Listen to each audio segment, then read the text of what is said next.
Now, my Democratic colleagues point out that Republicans spent too much during the Trump presidency.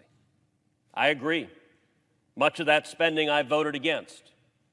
And I would note last year was an extraordinary year with a pandemic unlike anything any of us have ever seen in our lives. I wish Republicans had been better at exercising fiscal responsibility when we had control of the White House and both houses of Congress. The unfortunate reality in this body, though, is that when you have a multi-trillion-dollar spending bill, you can usually count on the votes of every single Democrat and about half the Republicans. And so on spending bill after spending bill, we see 75 to 80 senators coming together, usually all the Democrats and half the Republicans. And there are about 20 of us who try to say, why are we bankrupting our kids and grandkids? Why are we digging the hole deeper and deeper and deeper?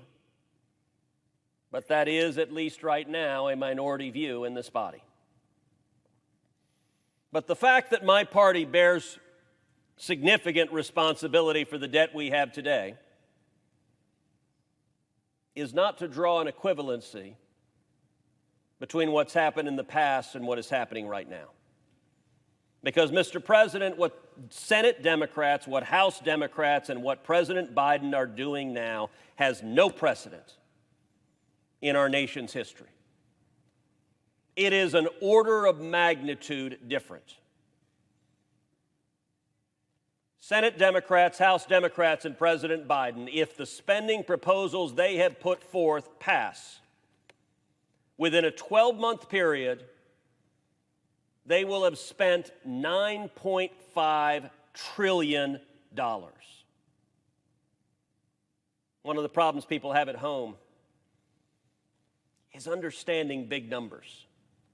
A million, a billion, a trillion, they've all got an illion in them. It's hard to tell the difference. That just sounds like a lot of money. Well, let's put $9.5 trillion in context.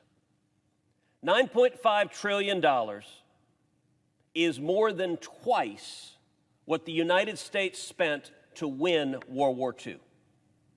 The entire course of the war, it cost us less than half of that to save the free world and defeat the Nazis.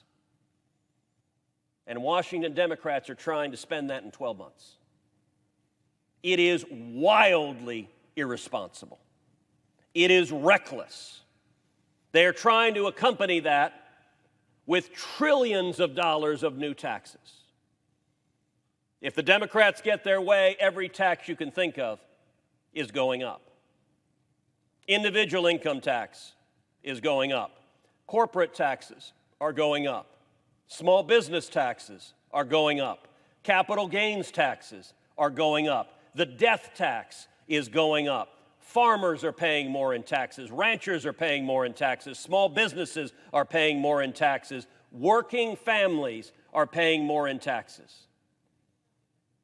Joe Biden campaigned promising no one who makes $400,000 a year or less will see their taxes go up.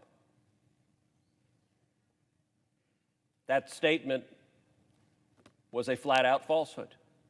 And by the way, look, I recognize Joe Biden and I are of a different party, so maybe you're inclined not to credit me with my assessment of the truth or falsity of President Biden's promise.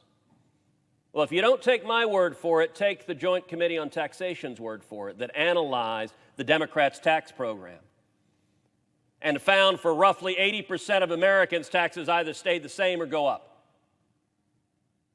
That it's cutting taxes for a very small portion of Americans. It's raising taxes on people with incomes as low as $40,000 a year. By the way, it's also worth noting, part of the Democratic talking points is that the deficit is driven by the 2017 tax cut. Those are good partisan talking points.